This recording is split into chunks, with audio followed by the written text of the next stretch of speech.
안녕하세요. 반갑습니다.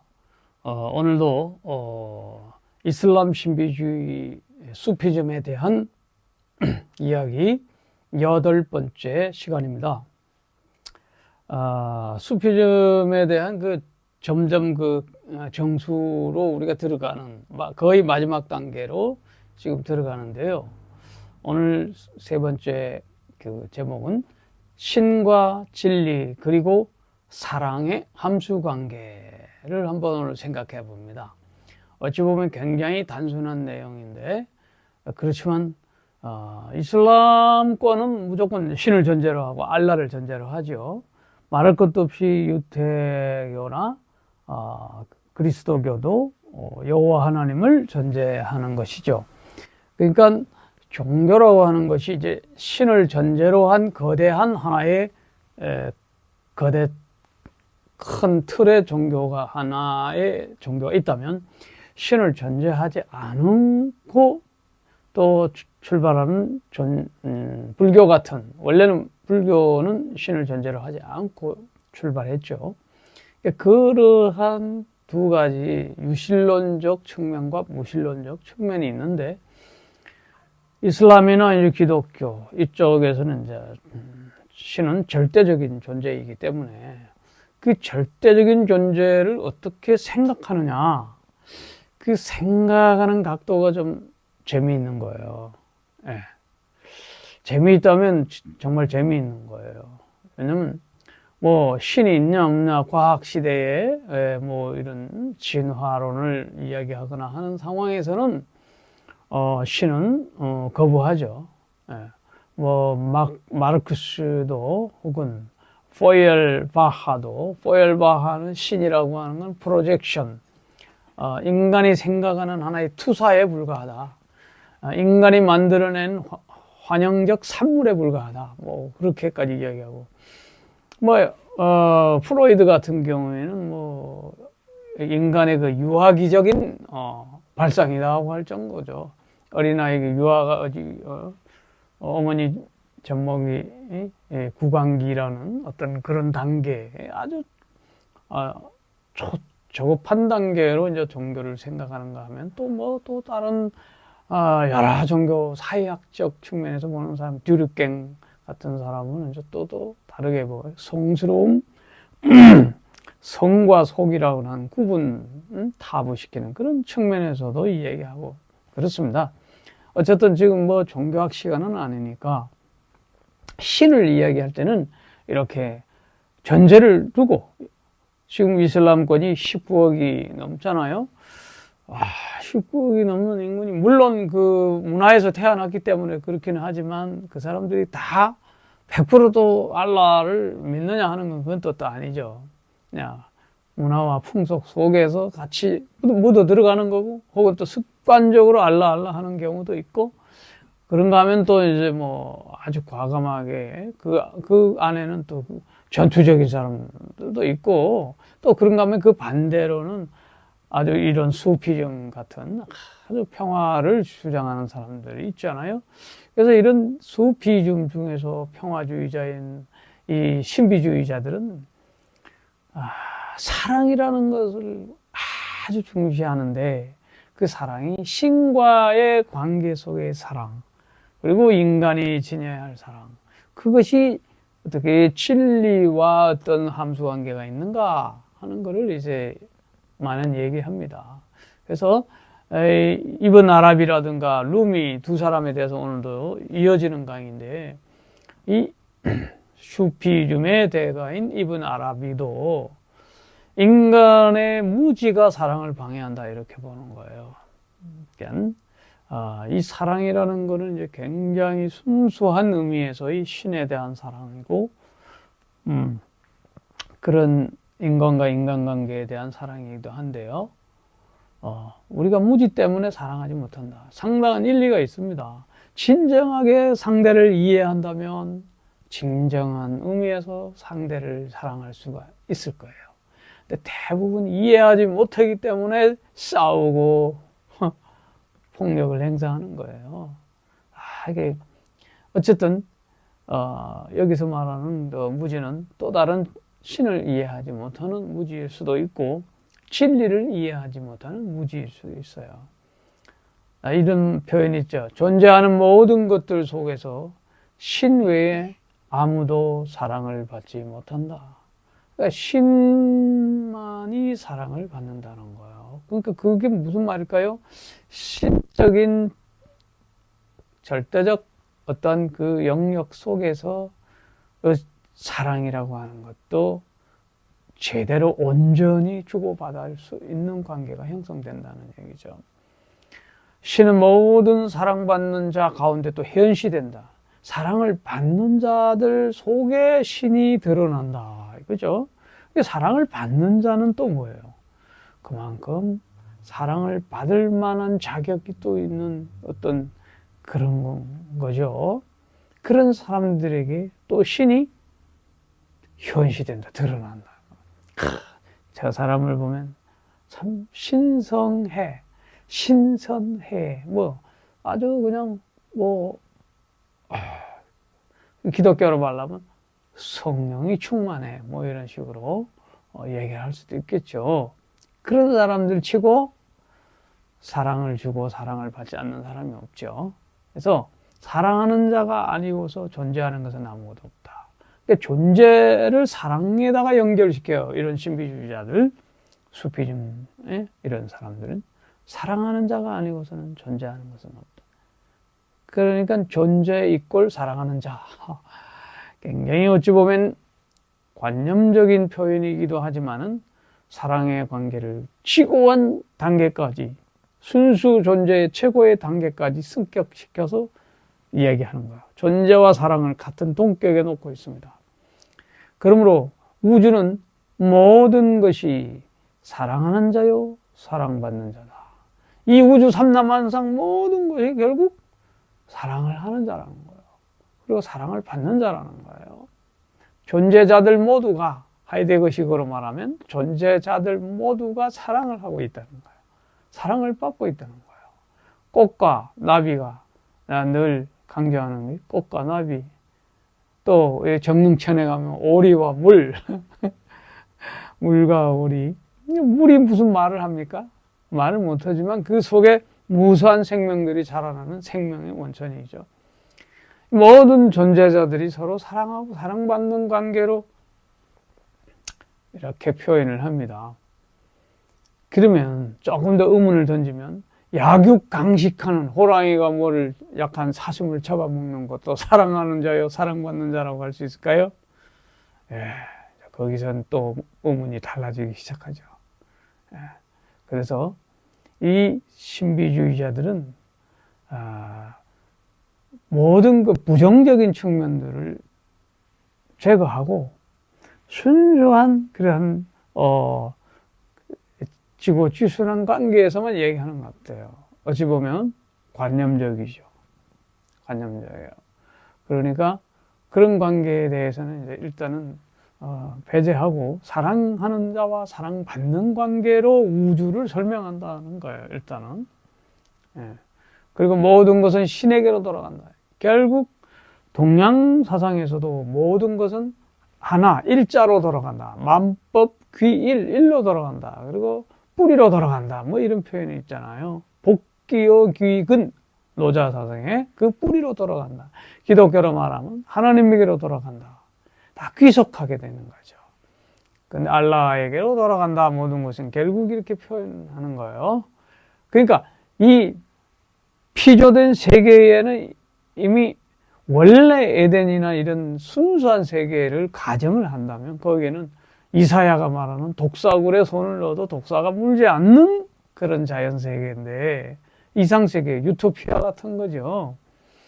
그러기에는 약육강식이 없을 수도 있어요. 그러나 이 생태계 현실을 어떻게 우리가 과학적으로는 설명할 수밖에 없는 그런 현실이지만 어쨌든 신성의 측면에서 모든 것은 신성 속으로 들어간다. 신에게로 기일된다. 그래서 신 외에는 누구도 경배를 받을 수 없다. 그러니까 절대자이니까 창조주이고 어찌 보면 그러니까 당연히 이제 경배를 받는 그런 존재로 설명되죠. 그러니까 이슬람에서는 뭐 하루에도 5번씩 경배를 하지 않습니까? 경배하는 자가 그 내부의 신성을 떠올리지 않고는 어떤 것에도 경배하지 않기 때문이다. 중요한 것은 형식적으로 경배하는 게 아니라 성경에도 있듯이 내 몸과 마음을 다하여 신령과 진정으로 예배하라는 말이 있듯이 마음속에 진정한 마음으로 신령한 마음으로 신에게 예배하고 경배하는 거죠. 실로 뭐 이태계 같은 경우도 마찬가지죠. 경천사상, 경천, 하늘을 공경하라. 하늘 천자잖아요. 아니, 신을 공경하라는 것이나 하늘을 공경하라는 것이나 그리고 거경궁리 이렇게 말해요. 경에 거하고 이치를 궁구하라. 그러니까 이치를 궁구하라는 것은 다른 말로 약간 종교적인 해석으로 말하면 진리를 탐구하라는 거죠. 근데 그 진리는 누구냐? 뭐 기독교로는 내가 곧 길이요 진리요 생명이니 예수님의 진리라고 해요. 그러니까 그 진리는 또 뭐냐? 이렇게 들어갔을 때 뭐 기독교나 이슬람은 창조주 하나님과 피조된 세계를 이야기하게 될 것이고 그 속에 자연이 창조주에게 경배하게 되는 것이죠. 그런 거는 뭐 우리가 부정할 수 없는 사실입니다.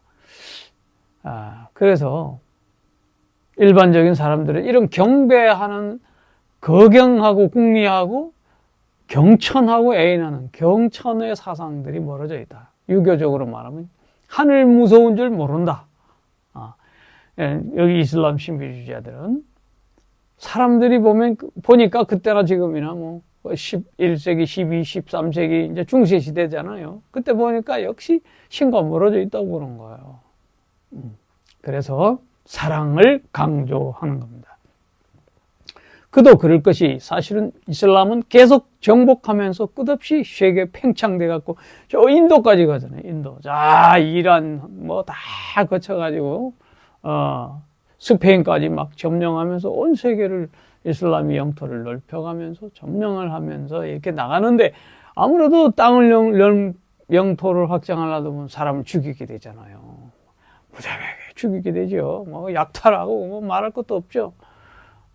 뭐 그 중에 왜냐면 정복해서 이겨야 자기들도 사니까 그런 전쟁의 논리는 반드시 그런 거잖아요. 죽게 하면 살기고 또 뺏어야 부자가 되고 또 하인을 거느리게 되는 거니까 전쟁 자체를 안 하면 모르지만 영토를 확장해 나가는 이슬람의 세력 입장에서는 정복하니까 피 흘리고 죽이니까 그런 거 그만하자고 이 수피즘에서 말하는 거죠. 그러면서 사랑을 들고 나온 거예요. 근데 세상 사람들 보면 그 누구도 자신의 창조물 자신이 만들어내는 것만 사랑하지 그 외에는 뭐 사랑할 줄 않다는 거예요. 그래서 세상 돈, 지위 뭐 이런 것들 사랑함으로써 신과는 멀어져 있다는 거예요. 그래서 이제 이러한 그 신에 대한 얘기를 우리가 계속 하고 있는데 알라라고 하고 가드라고 하는데 이거를 지난번에도 강조했지만 제가 거듭 강조하는 바이지만 신을 진리라는 말로 바꾸어 한번 표현해 보자. 그러면 현대인들은 쉽게 이해가고 꼭 이슬람 신도가 아니라 할지라도 또 기독교인이 아니라 할지라도 이해가 빨라질 거예요. 지금 말하고 있는 이븐 아라비의 주장을 또 더 쉽게 이해할 수도 있어요. 마하트마 간디가 그랬잖아요.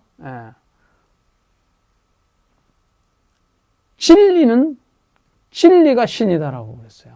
신은 진리일 수 없지만 진리는 신이다. 엄청나게 멋진 말이죠. 신이라고 해서 얼마나 많이 대문자 가드도 있지만 소문자 가드들 무슨 수많은 신들 있잖아요. 그게 다 진리와 이거르가 되지 않는다는 거죠. 상대적인 거라는 거예요. 그러나 진리는 대문자 가드일 수도 있고 진리는 신이다 이런 말을 했어요. 그래서 저도 신을 많이 이야기하지만 진리라는 말로 바꾸어 표현하면 이 동양 사상의 아까 말한 이태계가 말한 거경궁리 할 때 그 이치를 탐구하는 그 진리를 탐구하는 것과 연결이 될 수도 있다. 그래서 요한복음 8장 32절에도 보면 진리를 알지니 진리가 너희를 자유케 하리라. 결국 인간이 자유하게 되고 해방되고 구원받는다는 것은 진리에 대한 이해, 바른 이해부터 시작해요. 불교로 말하면 팔정도에서 정견, 팔정도의 정견, 정사, 정어, 정명, 정정ling 쭉 나가잖아요. 첫 번째 쌈약다르사나, 바르게 보는 거예요. 바르게 보는 것에서부터 출발하는 거예요. 다시 말하면 세계관, 인생관, 어떻게 보느냐. 눈, 다르샤나, 이 눈이 굉장히 중요합니다. 예. 그래서 진리를 우리는 어떻게 바라볼 것인가. 근데 이 진리의 속성을 이 수피즘들은 어떻게 말하면 진정한 진리는 진정한 사랑이다. 이렇게 볼 수 있는 거예요. 사랑과 진리를 대등하게. 아까는 신을 진리라고 이야기하자면 신, 진리, 사랑. 이 세 가지가 이꼴관계가 성립이 되죠. 사랑이라는 거대한 순수 사랑의 블랙홀에 모든 게 빠져들어가는 거예요. 진리 속에 모든 것으로 귀착되고 그 신 속에 모든 것이 귀착되고 일자 속에 모든 것이 귀착되듯이 그 뿌리로 돌아가는 것은 결국 그 뿌리의 본질은 사랑이다.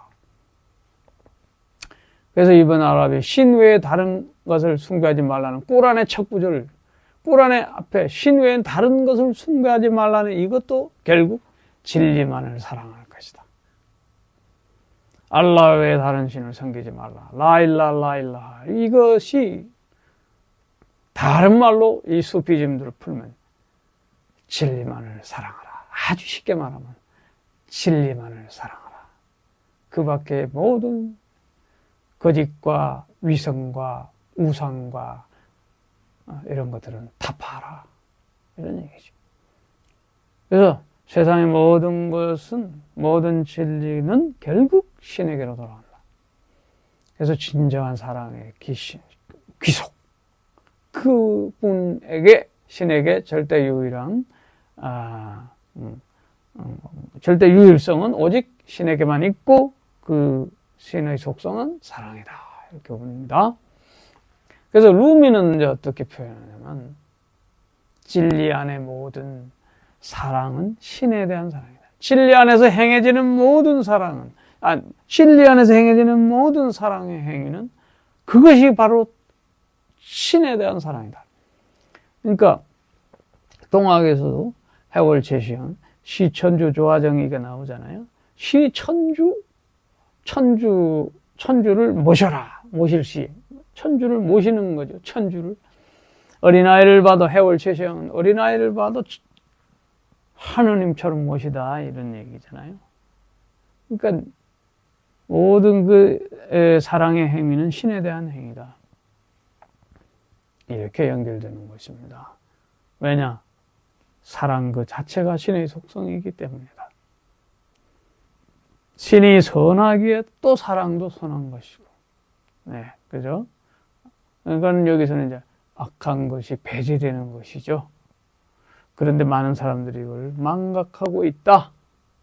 그래서 룸미는 사랑에 대해 이렇게 시를 쓰고 말하고 있습니다. 사랑은 아무 결핍이 없는 신의 속성이다. 아무 결핍이 없는 신의 속성이다. 그 밖에 사랑은 은유에 불과하다. 은유는 비유에 불과한 거잖아요.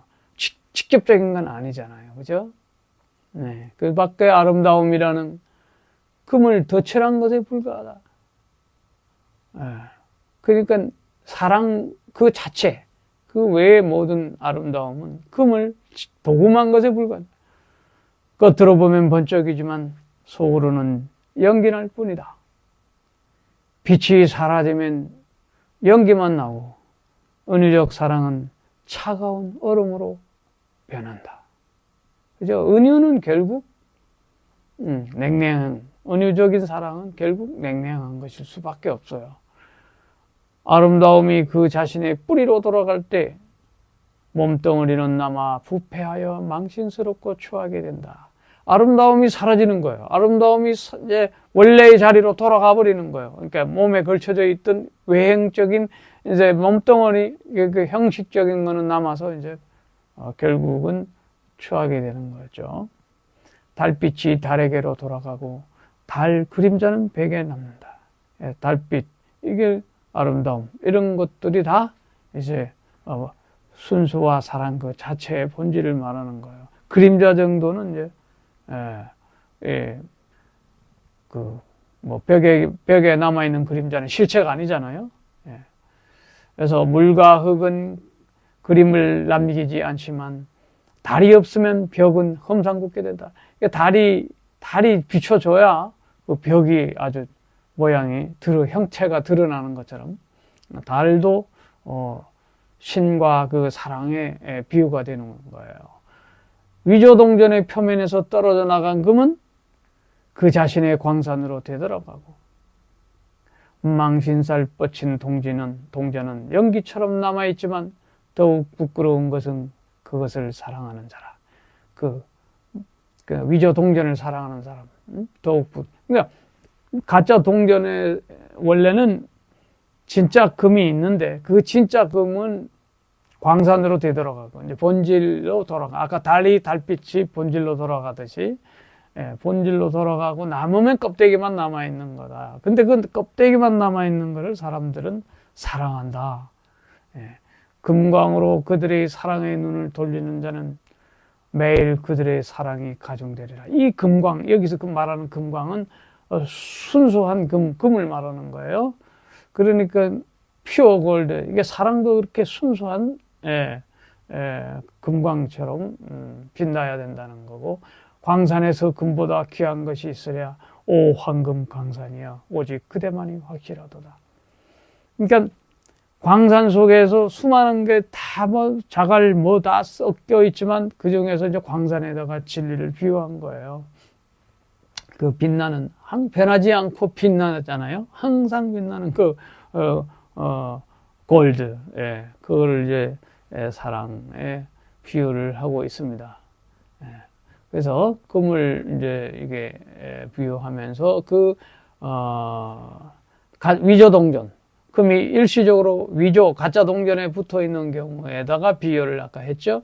그래서 금이 떨어져 나간 뒤에는 알게 되는, 결국 이게 가짜 동전이었구나 하는 것을 이제 알게 되겠죠. 근데 그것을 여전히 집착하고 진짜인 줄 알고 사랑하는 사람, 그 사람들의 어리석음을 비유하고 있는 거예요. 그 다음에 이제 아까 빛과 연기를 대조시켰잖아요. 그 다음에 달빛과 달 그림자 닿고 말을 이용했고, 그림자와 같은 우리가 실체가 아닌 것을 가지고 우리가 착각하고 사는 거고, 그래서 진실한 실제의 세계하고 환영적인 허무의 세계를 이렇게 대조시키고 있는 거죠. 그래서 진실한 실제의 세계를 깨닫고 오직 신만이 사랑의 근원이고 그 사랑의 대상이다. 그러므로 우리는 그 사랑의 가짜 사랑이 아닌 진짜 사랑을 해야 된다 하는 얘기예요. 그렇다면 참 사랑, 진짜 사랑을 하려면 어떻게 해야 하는가? 그래서 여기도 식별력을 강조해요. 이 루미가 지성을 강조합니다. 그러니까 우리에게 있는 이성과 지성을 최대한 발휘를 해라는 것이지 그것을 묻어두라는 거 아닙니다. 그래서 참 사랑과 거짓 사랑이 있기 때문에 위조 동전이 있듯이 진짜 동전과 거짓 동전을 구분을 해야 돼요. 황금과 황금으로 덧칠한 거냐? 그것을 구별을 해야 된다 하면서 우리들의 식별력을 강조해요. 그래서 참사랑과 거짓 사랑은 어떻게? 사랑은 쓴맛도 달게 만들고 사랑은 구리도 금으로 변화시킨다네. 사랑의 위력은 물리학적인 그런 실체보다 더 강하다는 거예요. 화학적인. 그래서 사랑은 쓰레기를 술로 만들기도 하네. 이 술은 와인은 좋은 거죠. 그래서 또 사랑은 고통을 치유하기도 한다네. 사랑의 위력. 더 나아가서 사랑은 죽은 자를 살리기도 하며 또 반대로 왕들을 노예로 만들기도 한다네. 그러나 이러한 사랑은 지식의 결과에 불과한 것이다. 그래서 어리석은 자가 언제 이러한 보좌에 앉았던가, 그릇된 지식이 어떻게 사랑을 낳을 수 있단 말인가. 참된 지식만이 사랑을 낳을 수 있다는 거예요. 지식이 사랑을 낳을 수는 있지만 사랑은 죽어가는 것들을 살리는 것이라니. 그러니까 사랑이 또 지식보다 더 위대하는 것을 얘기할 수 있죠. 지식이 물론 사랑을 낳을 수는 있죠. 그러나 그 사랑의 힘은 죽어가는 것을 살리는 위력이 있다. 그러면 지식을 가지고 우리가 참사랑인지 거짓 사랑인지 분별은 할 수 있잖아요. 그래서 분별할 수 있는 데는 지식이 필요하지만 그보다 더 중요한 것은 죽어가는 것을 살리는 사랑이 필요하다. 그래서 거짓 사랑이 인간 욕망의 본색을 우리가 본색과 마주치게 되면 휘파람 소리를 애인의 소리로 듣는 겁니다. 그러니까 거짓 속삭임이 마치 휘파람 소리를 애인의 소리로 착각해서 듣는 것처럼 인간의 욕망과 결탁되면 거짓 사랑은 그러한 착각을 일으키게 한다는 거예요. 그리고 거짓 지식은 그러한 착각 때문에 차이를 구분하지 못해요. 식별을 못해요. 번개를 보고 태양이라고 생각한다. 번쩍하는 번개가 빛이 번쩍한다고 해서 태양으로 착각한다는 거야. 그래서 거짓 사랑과 거짓 지식을 경계하고 있습니다. 그래서 루미는 사랑과 이 또 신의 관계, 아까 앞에서도 이야기했지만 우리가 신을 사랑하는 인간의 자세에 대하여 이처럼 앞에 시를 통해서 우리에게 잘 보여주고 있습니다. 그래서 결국 그 루미의 시가 우리에게 보여주는 것은 뭐냐면 오직 진실은 오직 신에게 속한 것이다. 그 밖에 일체의 것은 허위야 허위, 그리고 우상에 불과한 것이다. 그래서 인간이 그렇다면 어떻게 거짓 편에 서지 않고 진실한 편에 설 수 있는가? 여전히 거듭 말하지만 신을 사랑하는 것 곧 진리를 사랑하는 것이다. 그래서 이러한 것을 절실히 생각하는 상황 속에 다른 신은 있을 수 없고 오직 알라만 있는가, 진리만 있다 라는 사하다라는 신앙 고백이 있게 되고 우상은 없고 오직 사랑과 진리만 있게 되는 거죠. 그래서 사랑과 진리가 하나 될 때 사랑과 진리가 랑데부하는 거예요. 사실은 사랑 속에 진리가 있고 진리 속에 사랑이 있는 거지 따로 있는 거 아니에요. 그러나 우리 인간으로서는 육체적인 한계가 있기 때문에 우리 마음 속에는 사랑하는 마음도 있고 증오하는 마음도 있고 또 나쁜 생각을 하는 마음도 있잖아요. 그래서 나쁜 생각하는 마음을 드러내고 증오하는 마음도 드러내고 사랑이 가득해질 때는 뭐예요? 신성이 충만해지는 거죠. 왜? 신의 속성이 사랑의 속성이니까. 그래서 일체가 되는 거예요. 그러면 신과 인간이 서로 사랑하게 되고 사랑을 주고받게 되고 결국은 하나가 되는 거예요. 내가 예수가 말하는 것 같이 내가 너희 안에 너희가 내 안에 있게 되는 거죠. 결론적으로 사랑과 진리는 둘이 아니고 하나이며 그리고 그 사랑과 진리의 절대적 표현과 절대적 존재는 신적 존재이며 신 그 자체이며 또 그 신적 현현으로서 우리 몸에 나타나는 거예요. 인간 속에. 그러니까 여기서 신인 하빌이 나타나는 것이고 신인 하빌의 관계는 사랑의 충만함 속에서 나타나는 것이다. 이렇게 볼 수 있겠죠.